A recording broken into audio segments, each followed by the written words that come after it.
Begitu banyak orang diustadkan atau dianggap sebagai ustadz, padahal bukan.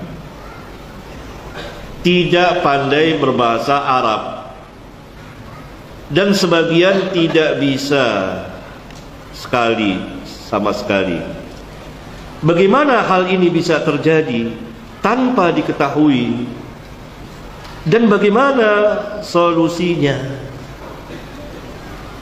Gimana?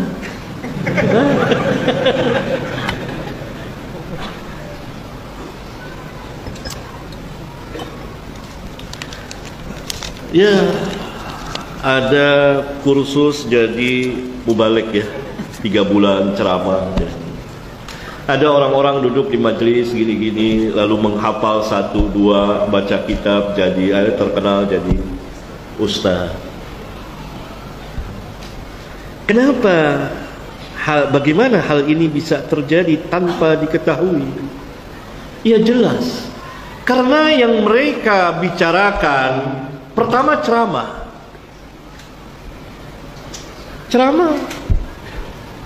Siapa juga bisa, dari majalah, dari ini, ceramah.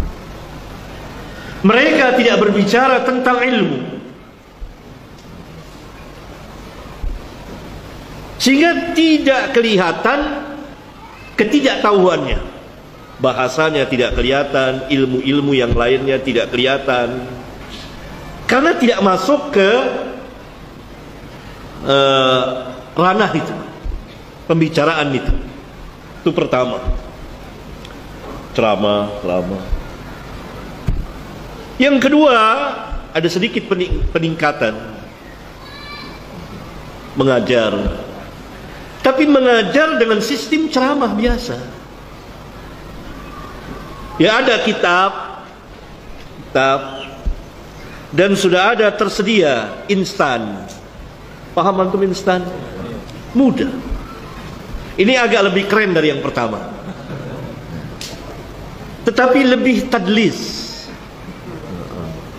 Penyamarannya, tadlisnya lebih sahih. Saya tidak berbicara tentang ilmu juga. Hanya ada kitab di hadapannya. Kadang-kadang atau golibnya terjemahan, atau terjemahan itu sudah dihafalin dulu, ayat-ayat itu sudah dihafalin dulu. Nah begitulah, barangkali ini yang ditanyakan. Nah karena itu tidak diketahui. Orang-orang awam yang melihat, wah ini ustaz, sudah ustaz, apalagi ibu-ibu, panggil bikin pengajian. Itu tidak diketahui. Bagaimana cara mengetahuinya? Suruh mengajarkan ilmu.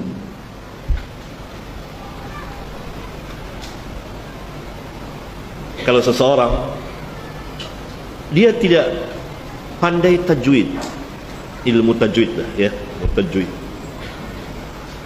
kemudian dia berlagak jadi pengajarnya, kira-kira berapa lama dia mempertahankan kebohongannya?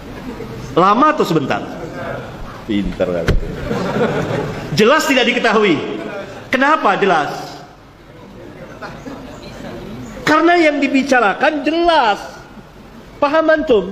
Ini sebab-sebab begitu banyak ustadz. Para sahabat saja yang 100.000 lebih, itu orangnya yang fatwa yang ini hanya 130-an orang.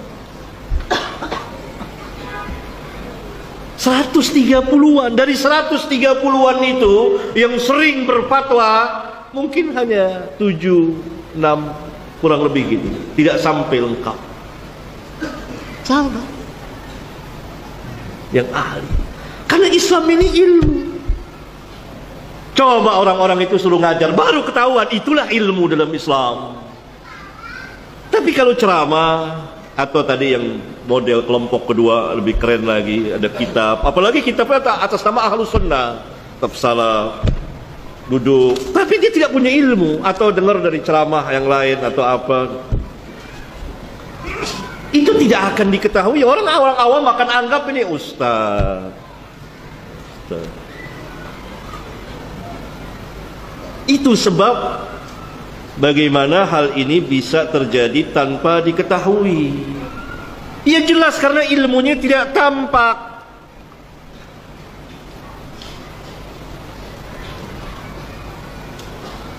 Tidak ada ilmu mengajar apa.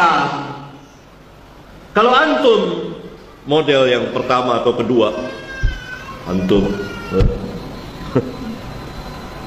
disuruh ngajar usul fiqh, berapa lama antum bisa mempertahankan kebohongan antum? Orang yang ahlinya akan tahu. Suruh ngajar tajwid jelas. Mungkin Ustaz Kurnaidi bisa sejenak bisa tahu orang ini nggak pandai tajwid. Karena ada orang ahlinya. Nggak bisa ini. Berapa lama dia bisa mempertahankan kebohongannya? Itulah ilmu dalam Islam.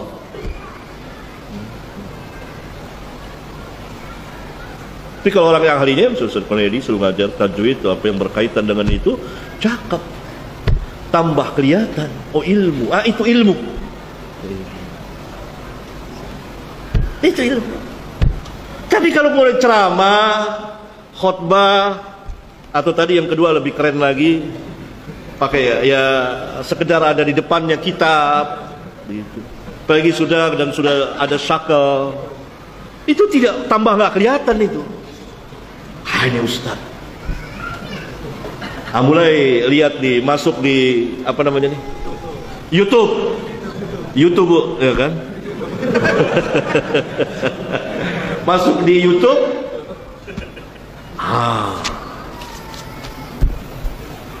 Jadi orang-orang memanggil ceramah itu sekarang ini ilmu hilang dari YouTube. Oh ini paling terkenal nih, ini YouTube-nya paling banyak. Dan itu bukan ini orang bilang langsung ke saya. Kenapa orang-orang ini panggil-panggil ini? Nggak jelasin. Dari mana? Dari YouTube Ustaz. Itu bilang ke saya dari YouTube. Dari YouTube, bukan dari ahli ilmu.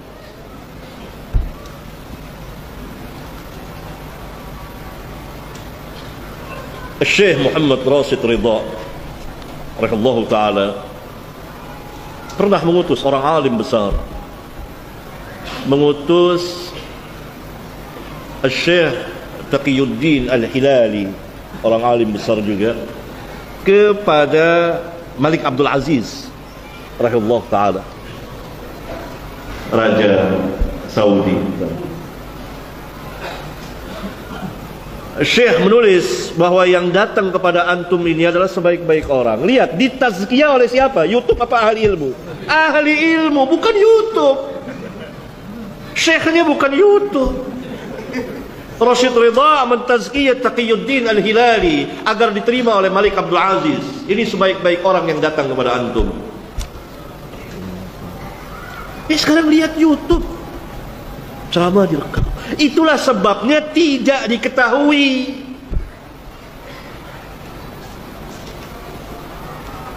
Azan.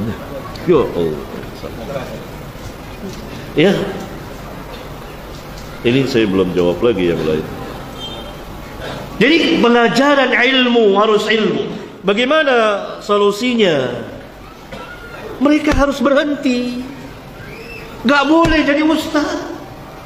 Dan antum gak boleh mengustadkan mereka. Gak boleh, haram. Dakwah ini harus dengan ilmu. Ibu-ibu gak boleh manggil lagi. Ibu-ibu gak tahu dia. Apa dia mereka lihat YouTube juga? Enggak. YouTube semuanya, semua YouTube. Gak boleh. Apalagi kalau berkaitan dengan dakwah salafiyah. Nggak boleh. Itulah sebabnya tidak diketahui tadi itu kurang lebih ya. Karena tidak ada yang dibicarakan, ilmu tidak ada. Bukan ilmu yang dibicarakan. Karena itu perlu belajar. Belajar. Tidak berarti tidak boleh mengajak orang, mendakwakan orang. Boleh. Boleh. Ngajak. Tapi jangan mendudukkan diri dan jangan didudukkan dianya. Paham antum? Ilmu. Dan ini cacat noda bagi manhaj ini kalau terus menerus seperti itu, kalau mengkaitkan dengan sunnah, berbahaya. Harus kita didik para pelajar yang memang mengerti, tahu tentang ilmu dan berilmu. Karena kebesaran Islam itu, di antara tegaknya Islam itu dengan ilmu.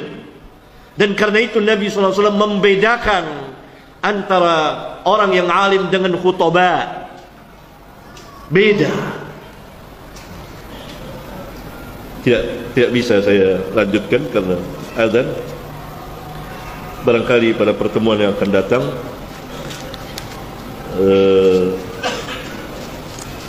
kita akan lanjutkan sampai di sini. Subhanakallahumma wa bihamdika asyhadu an la ilaha illa anta astaghfiruka wa atubu ilaik. Wassalamu alaikum warahmatullahi wabarakatuh.